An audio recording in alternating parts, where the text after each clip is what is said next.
All right, when we're talking about credibility, credibility is credibility, whether it's in the online world or whether it's in the real world. All right, so let's draw parallels between the two for a second. All right, a lot of people today, a lot of online marketers today are putting all of their faith in a funnel, in a sales funnel. Right?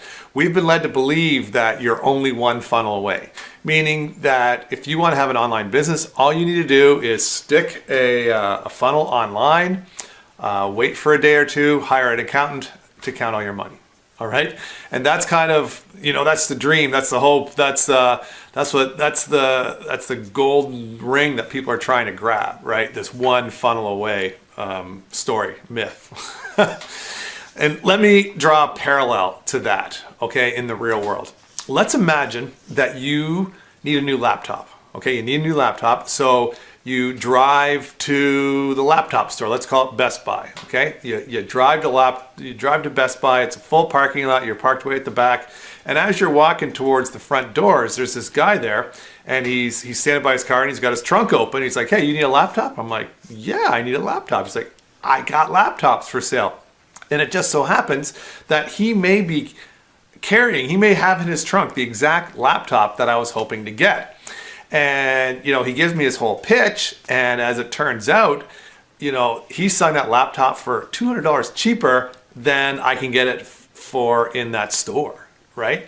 And so what am I going to do? Am I going to buy a laptop from this guy out of the trunk of his car, or am I going to go into the store and buy it?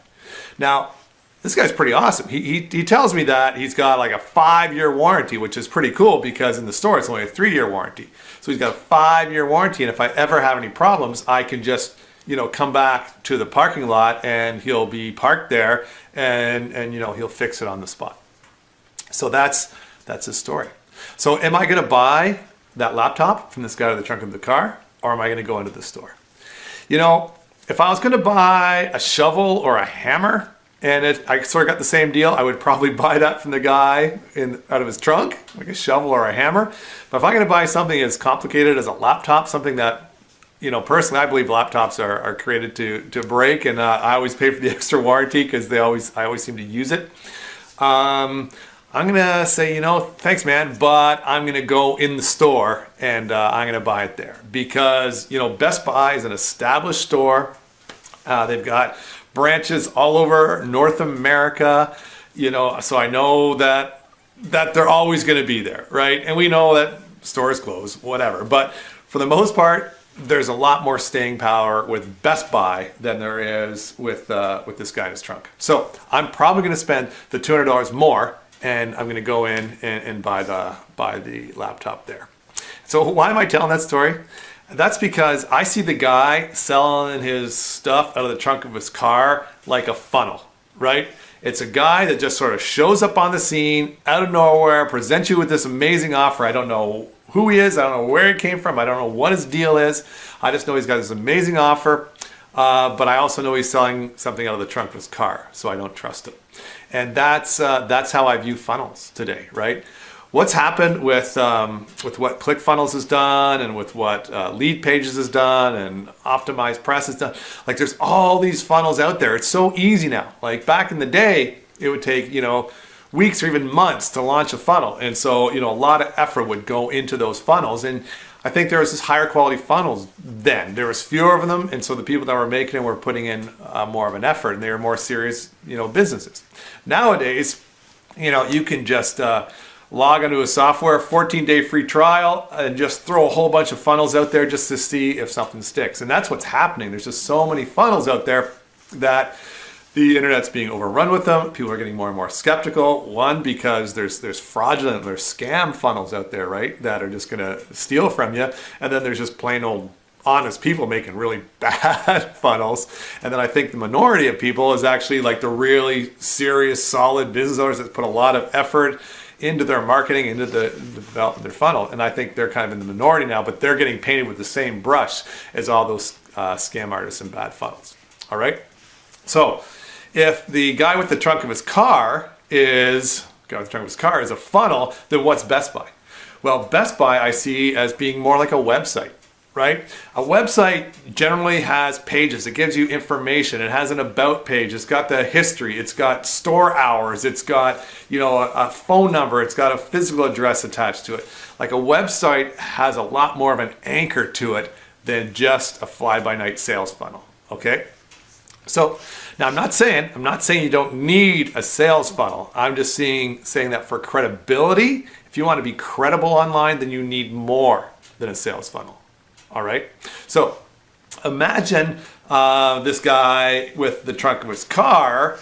As I'm walking away, he's like, "Hey, dude, I don't know if maybe I forgot to tell you, but I am the founder of, I don't know, like Radio Shack." All right, I don't know if Radio Shack's still around. Let's assume it still is. So I own Radio Shack. We've still got 648 stores across the U.S. And so if you ever have any trouble with this thing that you're buying out of the trunk of my car, then you can go to any Radio Shack and we'll take care of you there. And somehow he's able to prove to me that he is in fact Mr. Radio Shack and that this offer is legit. So now I can buy a laptop from a guy out of the trunk of his car, and I know it's backed by Radio Shack, or for $200 less than if I go into Best Buy. So now where am I going to buy it, right? So this is a guy with a funnel and with a website to back it up, right? And so that's what I think you need to do online. And I don't know if you guys shop, I don't know how old you guys are that are watching, or if you shopped at Kmart when you were a kid, or I don't even know if Kmart still is around or if they still do it. But I remember when I was a kid and I used to be in Kmart, there used to be these blue light specials, right? So you'd shop around the store and then you'd hear it on the announcement that there's a blue light special happening in the candy department, right? If you go to the candy department, there's like 3-for-1 candies happening right now. And so that's now how I see that blue light special as being the funnel within the website. All right. So Kmart is the website and the blue light special is the funnel. So if you've got a website, then you can have like a blue light special offer at the top of your page. You can call it whatever you want, but that would bring people into the funnel. Okay. So I think websites, they're not dead. I think they're super valuable to have to help give you that added credibility. I think funnels, they're awesome for sales, but they need to be backed up by something. Then a third thing you can do to even give yourself more credibility is to have a blog, right? If you've got a blog, if you've got a long-standing established blog, that is just so good for credibility, because now you get to share your information with your audience. They get to see that you've been publishing for a long time, that you've done your work, that you know what you're talking about, that you're familiar with the material. If you've published lately, that you're current, right? So that's why I've created the Credibility Accelerator Vortex. It's just everything just keeps, cycloning around and around and around. You go from the blog to the website, the funnel, back to the blog. So. Oh, this is Mika here. I don't know. You can't see her, but say hi. Oh, I can't see her. Anyways, yeah. So if you want online credibility, then you got to get away from just having a funnel. Get your website going. Make it a professional-looking website.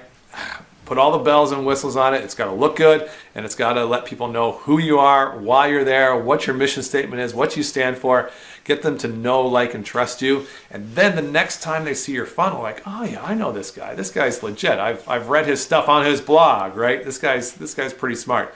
And so, if you want credibility, then that's what I recommend you do. Website, blog, funnel. And then there's even more you can do, of course, with the Facebook pages, Instagram accounts, YouTube, all that other stuff. But for the stuff that you can do that keeps people in the vortex, website, blog, and funnel, can't miss. All right, guys, I hope you found that helpful, and hopefully you'll check out your credibility assessment quotient and see how you're doing for online credibility and how your audience is perceiving you right now when it comes to credibility. All right, guys, that's it. That's all. I'll talk to you next time. Bye-bye.